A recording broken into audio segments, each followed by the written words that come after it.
Hello friends, welcome back once again. Friends, आज की class में हम लोग डिस्कस करने वाले हैं इन्वायरमेंटल इशू के बारे में। मतलब क्या? पर्यावरणीय मुद्दे।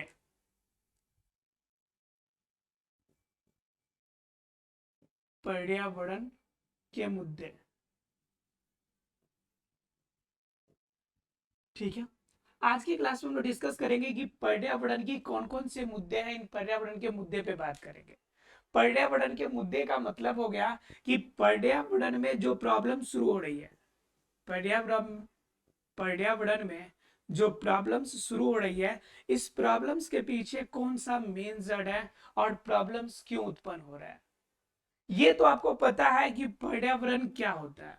पर्यावरण मतलब पर्या मतलब चारों, चारों ओर, और वरण का मतलब होता है आवरण। मतलब क्या? वह आवरण जो आपके चारों ओर ढका हुआ है। मतलब सीधा शब्दों में कहे कि यह पृथ्वी की जो चादर है, पृथ्वी की जो चादर है, ये पृथ्वी की चादर की जो ये लेयर है, इसी को हम क्या कहते हैं? इसे हम कहते हैं पर्यावरण। जो हमारे आसपास में दिखाई पड़ते हैं, अलग अलग लेयर में हमारे वातावरण में। ये वायुमंडल का लेयर हो गया, आपका स्थल मंडल सबसे नीचे, जल मंडल, स्थल मंडल, वायुमंडल, बहिर्मंडल, समताप मंडल, अलग अलग लेयर के रूप में, चादर के रूप में हमारी क्या करते हैं? सुरक्षा करते हैं। अर्थात कि पृथ्वी के चारों ओर पाए जाने वाले जितनी भी जैविक या अजैविक घटक है, इन घटकों से मिलकर एक आवरण तैयार होता है, एक कवर, एक चादर तैयार होता है। और वो क्या कहलाता है? आपका पर्यावरण कहलाता है। पर्यावरण में सिर्फ ऐसा नहीं कि सिर्फ आपके सजीव वाली चीज ही है, सिर्फ निर्जीव वाली चीज ही है। इसमें सभी प्रकार की चीजें क्या होती है? इंक्लूड होती है। बात तो, प्रॉब्लम तो तब होती है जब ये पर्यावरण आपके लिए बेनिफिशियल हो और आपको हानि देना शुरू करे। जैसे एक बात करते हैं कि एक गाड़ी, एक बस आपके लिए क्या होता है कि आरामदेह होता है। एक बस की अगर बात करें तो ये आपके लिए क्या होता है? कंफर्टेबल होता है। कंफर्टेबल मतलब कहीं जाना हो तो बिल्कुल आसानी से आप इस बस के सहारे जा सकते हैं। लेकिन यही बस अगर इम्बैलेंस हो जाए, अगर अपना बैलेंस खो दे, नियंत्रण खो दे, उस कंडीशन में यह प्रॉब्लम आपके लिए एक्सीडेंट हो जाता है, एक्सीडेंटल प्रॉब्लम हो जाता है। आपको किसी न किसी रूप में हानि उत्पन्न हो जाती है। अगर गाड़ी अपना नियंत्रण खो दे, बस अपना नियंत्रण खो दे, तो नियंत्रण खोने से हो सकता है कि आपकी बहुत सारी प्रॉब्लम हो जाए। तो यही कह रहा है कि बस आपके लिए फायदेमंद है, लेकिन इम्बैलेंस हो जाए तो हानि हो सकती है। ठीक उसी प्रकार से अगर बंद डब्बे की अगर बस हो, तो उसमें अगर खतरनाक गैसें, कार्बन डाइऑक्साइड या कार्बन मोनोऑक्साइड, ऐसी गैसें अगर भर दी जाए तो भी आदमी की मृत्यु हो सकती है। तो कंडीशन आपके पास है कि जो चीजें आपको फायदा पहुंचाती है, अगर किसी भी रूप में अगर उनमें अनियंत्रण होता है, तो वह आपके लिए हानिकारक भी हो सकता है। सेम कंडीशन पर्यावरण के लिए भी होता है कि पर्यावरण में अगर बात करें वातावरण की, तो वातावरण में क्या है भाई? तो वातावरण में आपके पास कार्बन डाइऑक्साइड भी है, चलो, ऑक्सीजन की बात भी है, ठीक है, और क्या आपका कार्बन मोनोऑक्साइड भी है, सल्फर डाइऑक्साइड भी है, नाइट्रोजन गैस भी है ना जी। उसके बाद मतलब और भी आपके गैसेस है। तो ये सभी गैसेस क्या हो गए? जलवाष्प भी अवेलेबल है आपके, जलवाष्प भी अवेलेबल है आपके, ठीक है, जलवाष्प भी अवेलेबल है। अब इस कंडीशन में अगर बात करें, ये सारी चीजें आपके वातावरण में अवेलेबल है, लेकिन अगर किसी भी रूप में, अगर इनकी जनसंख्या में जितनी इनकी मात्रा है, इनकी मात्रा में किसी भी तरह से परिवर्तन कर दिया जाए, तो यह आपका क्या होगा? अनियंत्रित हो जाएगा। जैसे बस की बात कर रहे थे, तो बस नॉर्मल कंडीशन में चल रहा है, उनकी स्पीड आवश्यकता से अधिक कर दी जाए तो अनियंत्रित हो जाएंगे। अगर उनके अंदर गैस के आवरण में चेंजेस कर दिए जाए तो अनियंत्रित हो जाएंगे। उसकी ब्रेक फेल कर दी जाए तो अनियंत्रित हो जाएंगे। मतलब किसी भी रूप में अगर प्राथमिक स्थिति से अगर बदलाव किया जाए, अगर चेंजेस किया जाए, तो वह अवस्था क्या कहलाती है? इम्बैलेंस की आवश्यकता या फिर अनियंत्रण की आवश्यकता अवस्था कहलाएगी।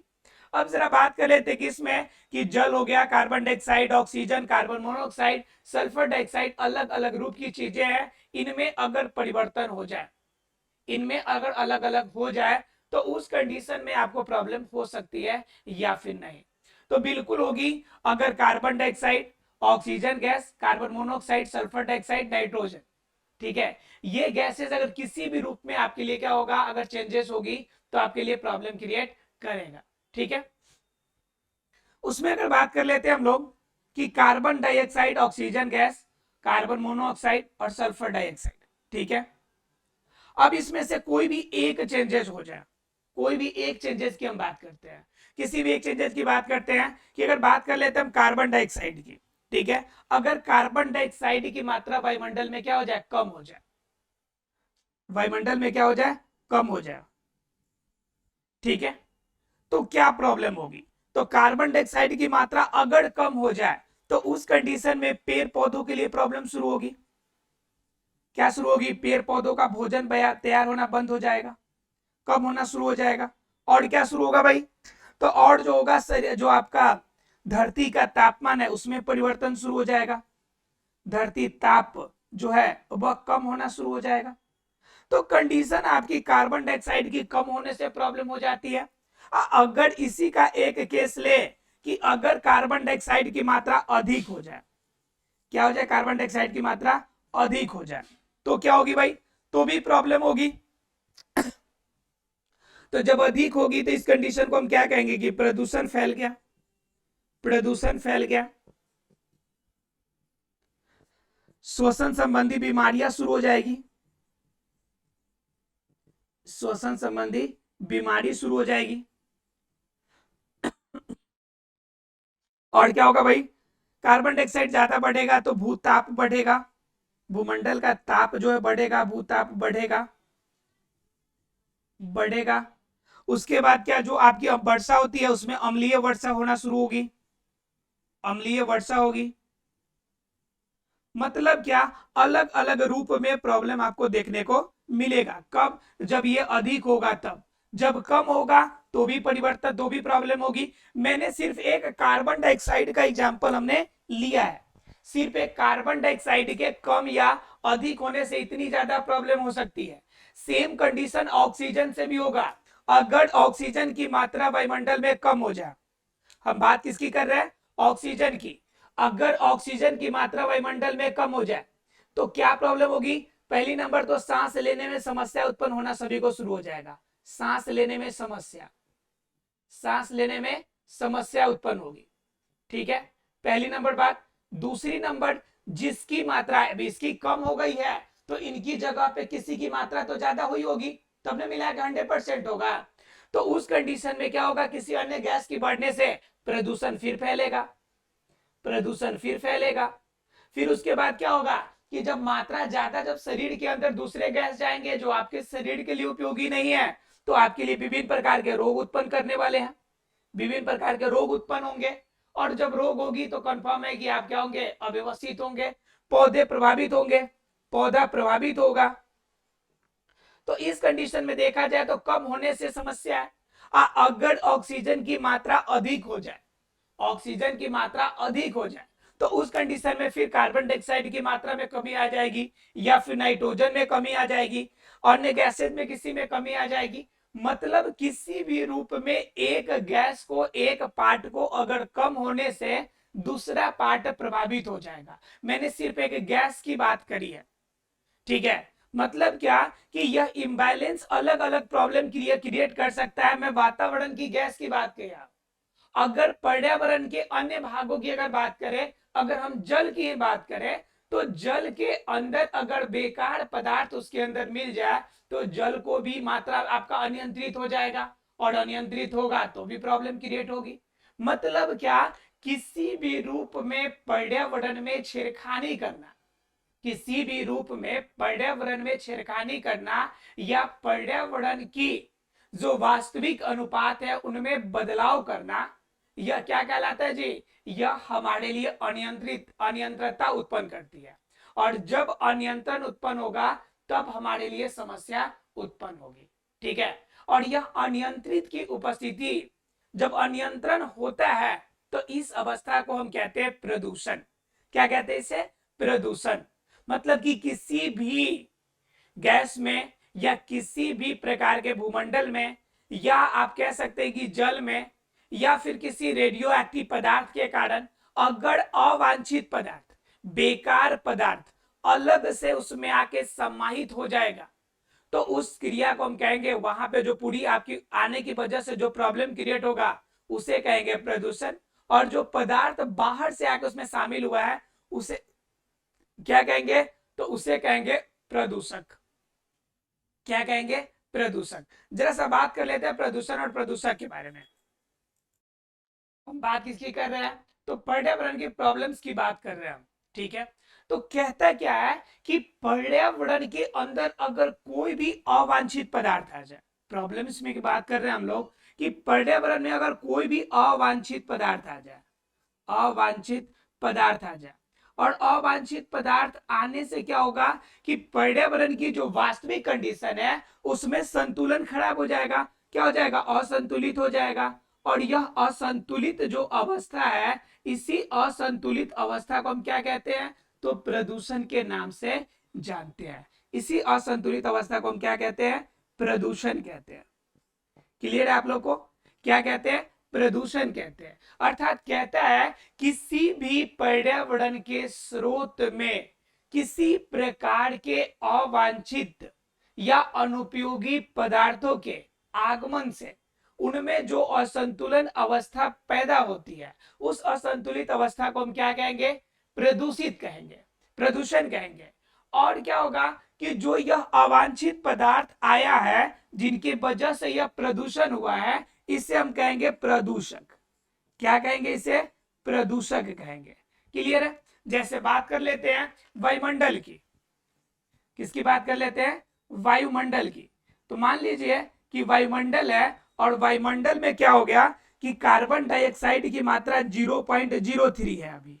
ठीक है, ऑक्सीजन की मात्रा लगभग 21% है और आपका नाइट्रोजन की मात्रा लगभग 71% के आसपास है, या 70% ही मान के चलिए। ठीक है, अगर ये हो गया आपके तीनों की मात्रा अवेलेबल है, अब क्या हो गया कि इस कंडीशन में अगर बाहर से हमने बहुत सारी कार्स चलाई, यहाँ पे बहुत सारी कार्स चले, बहुत सारी फैक्ट्रियां चली, और इस कंडीशन में इंडस्ट्रीज है ना जी, बहुत सारी फैक्ट्रियां चली, और उस कंडीशन में बहुत ज्यादा कार्बन मोनोऑक्साइड आके मिल गया, और यह कार्बन मोनोऑक्साइड ऑक्सीजन को तोड़ा, ओजोन को तोड़ा, और तोड़कर फिर कार्बन डाइऑक्साइड की मात्रा में बढ़ोतरी कर दी।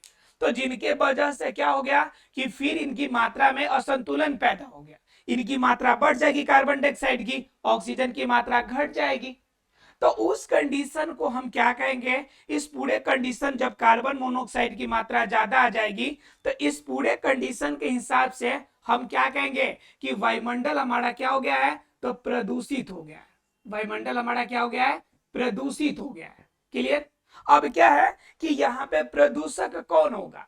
तो कार्बन मोनोऑक्साइड बाहर से आया है, यही प्रदूषण पैदा किया है, यही असंतुलन पैदा किया है, तो इसे हम क्या कहेंगे? इसे हम कहेंगे प्रदूषक।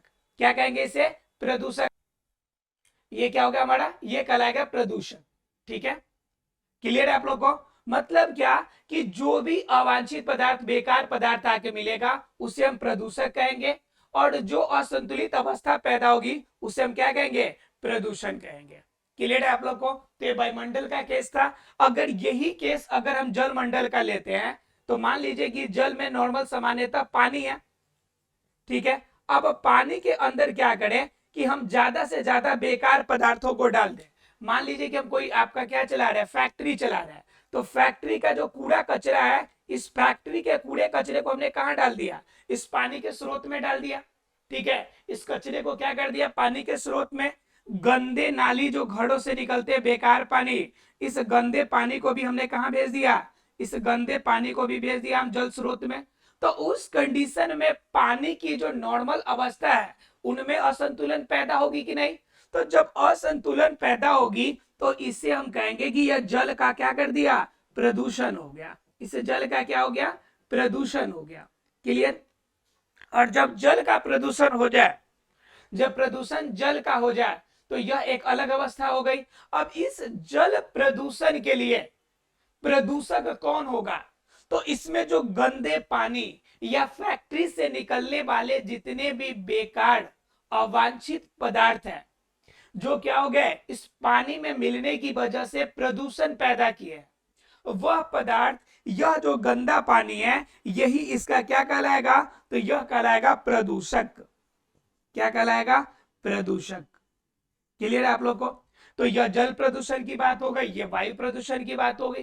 तो यही आपका कहता है कि पर्यावरणीय मुद्दा सबसे बड़ा यही है कि हमारे वायुमंडल में, हमारे पर्यावरण में बेकार पदार्थें अलग अलग रूप में बहुत ज्यादा समाहित होती है, और यह जो असमाहित बेकार पदार्थ है, इन्हीं की वजह से अलग अलग समस्याएं उत्पन्न होती है, और यह समस्या क्या कहलाती है जी? प्रदूषण का कारण बनती है। और यह प्रदूषण अलग अलग रूप में यहाँ पर रहने वाले जीव जंतु, पेड़ पौधे एवं अन्य सूक्ष्मजीव या अन्य प्रकार के सजीवों को अलग अलग रूप में नुकसान पहुंचाते हैं। ठीक है, जैसे बात कर लेते, अगर हमारा पानी जल प्रदूषित हो जाए, तो मान लीजिए कि पानी के उस स्रोत में, उस नदी का पानी का सेवन हम नहीं करते हैं, लेकिन उसमें रहने वाले छोटे छोटे जो जीव है उसी पानी से अपना भोजन पानी का स्रोत प्राप्त करता है। तो उस कंडीशन में अगर जल प्रदूषित हो जाएगी, अगर तैलीय पदार्थ इसमें प्रदूषण में फैल जाए, तो सूर्य की प्रकाश प्रॉपर तरीके से जो जमीन में है उन पौधों तक नहीं पहुंच पाएगी। अगर ऊपर पानी के लेयर पर क्या पड़ जाए? तेलीय पदार्थ हो, तो पूरी तरह से ऑक्सीजन पानी में नहीं घुल पाएगी। तो कंडीशन पैदा क्या होगा कि पानी के अंदर रहने वाले पेड़ पौधे और जीव जंतु दोनों खतरे में पड़ जाएंगे। गलती से उस नदी के आसपास रहने वाले अन्य जीव जंतु अगर उस पानी का सेवन करते हैं तो उनके लिए भी खतरा उत्पन्न हो जाएगा। तो कंडीशन ये है कि ऐसा नहीं कि कोई भी स्रोत अगर इम्बैलेंस होगा तो उस कंडीशन में हमें प्रॉब्लम का सामना नहीं करना पड़ेगा, हमें हर कंडीशन में प्रॉब्लम का सामना करना पड़ेगा। तो इसलिए हमें ध्यान रखना है कि इस इम्बैलेंस को, इम्बैलेंस होने से बचाया जा सके। तो बचा कैसे सकते हैं? तो देखना यही है कि अवांछित या बेकार पदार्थ उसमें एंट्री न करे, प्रवेश न करे। अगर अवांछित या बेकार पदार्थ उसमें प्रवेश करते हैं तो उस कंडीशन में प्रॉब्लम क्रिएट हो सकती है। क्लियर है आप लोग को? तो प्रदूषण समझ में आ गया। अब प्रदूषक भी समझ में आ गया। बात आती है कि यह प्रदूषक पैदा कहां से होते हैं, प्रदूषक पैदा होने के रीजन कहां है, इसके कारक कहां से आते हैं। ये बेकार पदार्थ, ये अवांछित जो पदार्थ है, यह अवांछित पदार्थ, यह प्रदूषक पैदा कहां से होते हैं। तो दरअसल अवांछित पदार्थ अगर पैदा करने की बात कीजिएगा तो आज के समय में इसका सबसे बड़ा मेन जड़ की अगर बात करेंगे तो वो क्या है आपका? वो है आपका शहरीकरण। क्या? आपका शहरीकरण। तो आप शहरीकरण का मतलब क्या समझते हैं कि शहरों का तेजी से विकास, कंक्रीट वाला बिल्डिंग का विकास, बड़े बड़े आपकी बिल्डिंग का विकास, बहुत सारे बड़े बड़े पेड़ पौधों को काट देना, जंगलों के जंगल साफ कर देना, यह कंडीशन हमारा क्या कहलाता है? एक प्रॉब्लम का, आपका बहुत बड़ा प्रदूषण का कारण बनता है, शहरीकरण। दूसरा नंबर डिफोरेस्टेशन। डिफोरेस्टेशन का मतलब होता है जंगलों की अंधाधुंध कटाई, जंगलों की कटाई।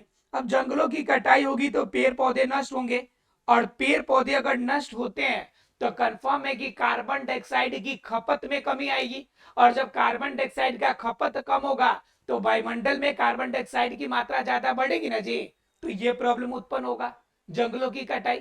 तीसरा कंडीशन क्या हो सकता है कि शहरीकरण हो गया, जंगलों की कटाई हो गया। तीसरा कंडीशन ये हो सकता है कि आप क्या करें कि ज्यादा से ज्यादा इंडस्ट्रीज, फैक्ट्रीज लगाए, ज्यादा इंडस्ट्रीज, ज्यादा इंडस्ट्रीज लगाए या ज्यादा फैक्ट्रीज लगाए। अब इस कंडीशन में इनसे दोनों घाटे होंगे। एक तो मान लीजिए कि इससे निकलने वाले धुएं निकले, धूल निकले या फिर अन्य कण निकले जो क्या करेगा? वायुमंडल को प्रदूषित करेंगे। आप बेकार पदार्थ जो होंगे ठोस के रूप में, उसे आप जल में डालते हैं तो जल भी प्रदूषित होगा। तो इससे दोनों हानि है, एक तो वायु भी प्रदूषित हो रहा है, इनसे जल भी प्रदूषित हो रहा है। तो ये क्या हो जाते हैं कि प्रदूषण का सबसे बड़ा स्रोत हो जाते हैं। यानी प्रदूषक पैदा करने की जो फैक्ट्री है यहीं से स्टार्ट होती है। मतलब किया कि पर्यावरण मुद्दे को प्रभावित करने वाले ये सबसे महत्वपूर्ण कारक के रूप में आते हैं। आशा है कि ये बात क्लियर हो गई होगी कि पर्यावरण के आज के समय का सबसे बड़ा मुद्दा क्या है। सबसे बड़ा मुद्दा यही है कि बेकार पदार्थों की हमारी पर्यावरण में एंट्री और उनकी वजह से हमारे द्वारा फेस किए जाने वाले अलग अलग प्रकार की प्रॉब्लम्स। तो कल हम लोग प्रदूषण के टॉपिक के साथ इस चैप्टर का आगाज करेंगे। मिलते हैं अगले क्लास में, तब तक के लिए thank you very much friends.